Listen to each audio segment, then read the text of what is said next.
Ladies and gentlemen, boys and girls, children of all ages, welcome to Robert Sports Show. I'm your host, Robert.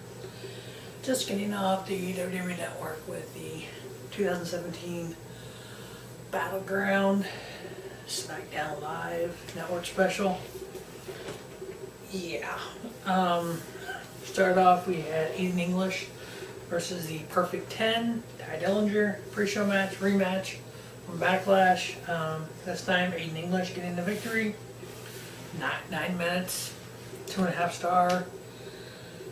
Aiden English's first victory in like a year and a half. Singles guy. I think he needs to go back to NXT and build himself back up as a singles versus being part of the Von Villains and then breaking him.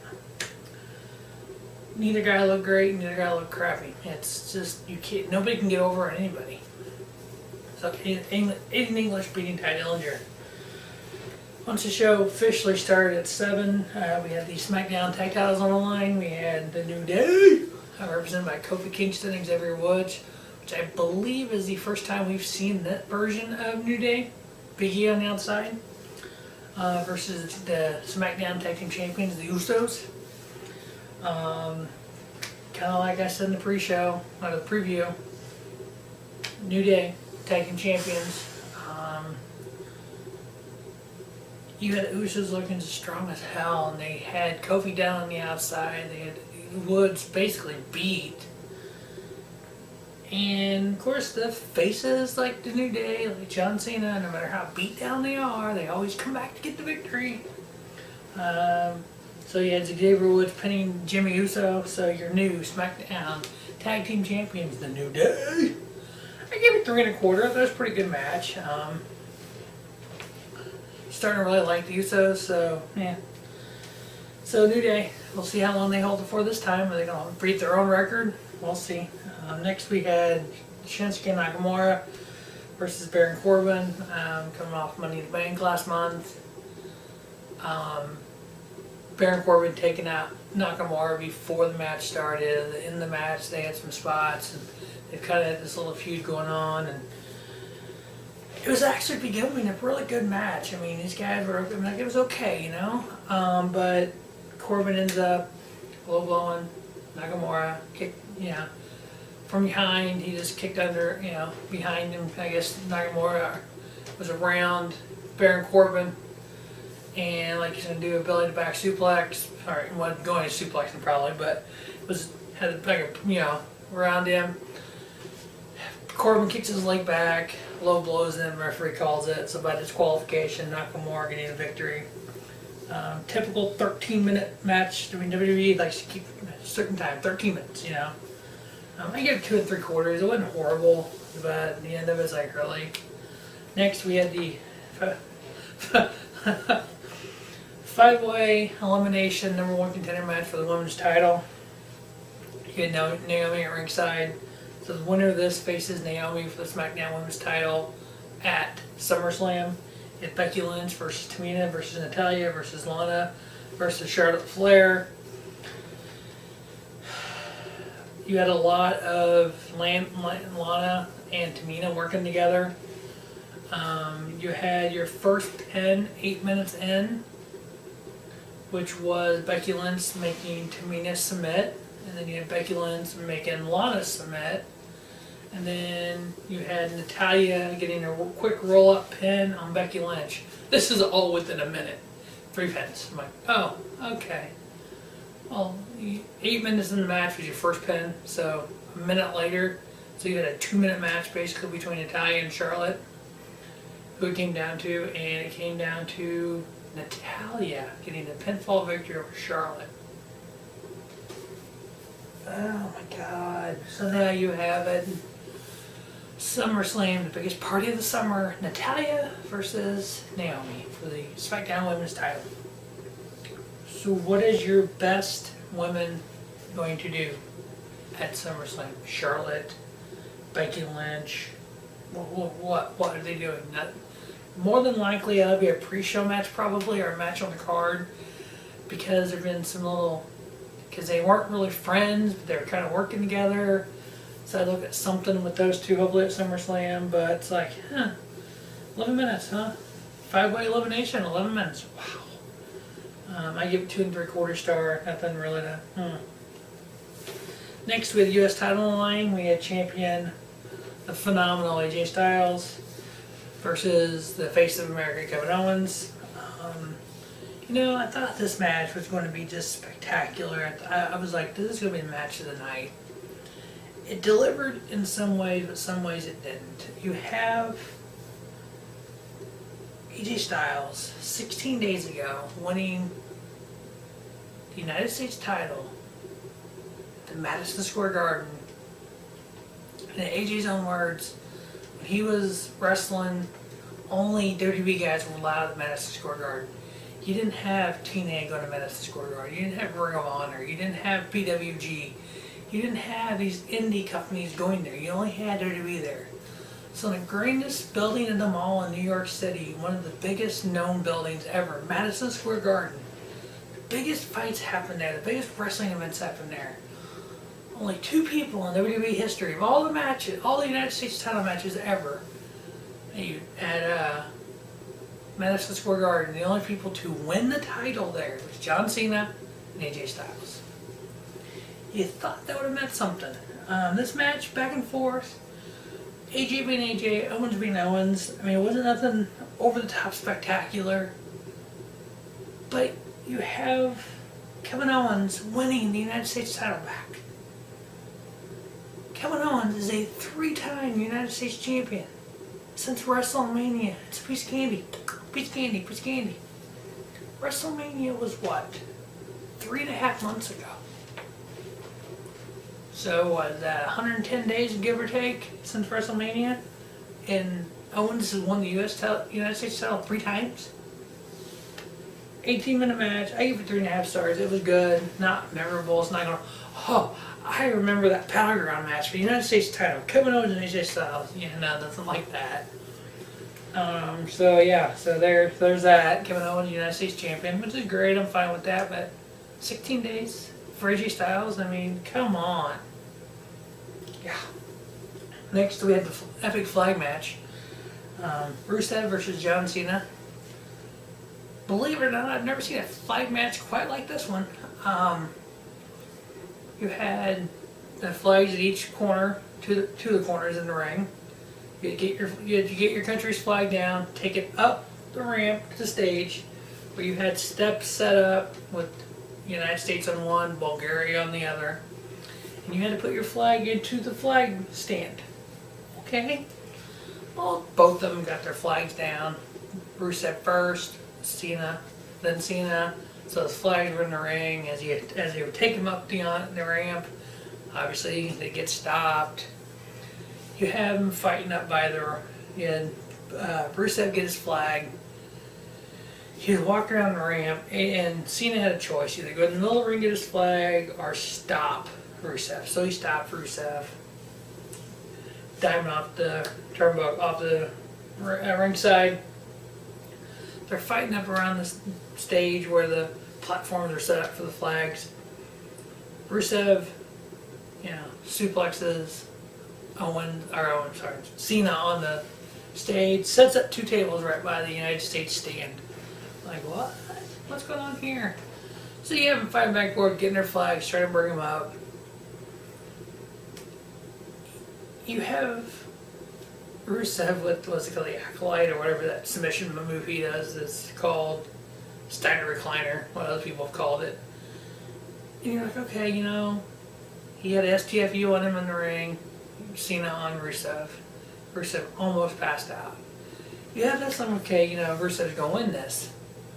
No, it didn't happen there. You had Big Bad Cena, where nobody can get over on him, miraculously come back from this.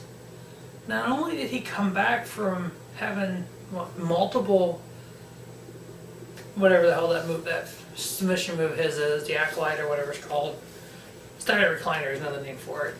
Having that, you have John Cena come out of that, attitude adjust, Rusev fit the 2 tables, and then put his flag in there for the victory. They feuded 2 years ago. Rusev couldn't get over on Cena. Nobody gets over on John Cena. How do you build people who wrestle John Cena without getting over on him? I have an idea. Let's have Jinder Mahal versus John Cena, so Jinder Mahal loses the title and gets buried. So you have John Cena winning the flag match. Next, we have a little backstage segment with the Fashion Police trying to figure out who destroyed their office.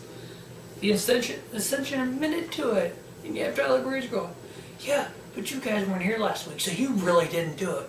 I wonder who did it." The lights go out. They both get attacked. They never show who did it, but it says to be continued. I'm like, really? You're doing this at a network special? Come on now, people. And we have the sub-main.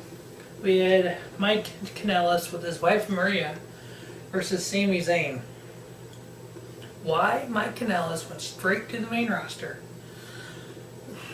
when Kevin Owens, Sami Zayn, Bobby Roode, Cassius Ohno, Roderick Strong, Austin Aries, Seth Rollins, Shinsuke Nakamura, Samoa Joe,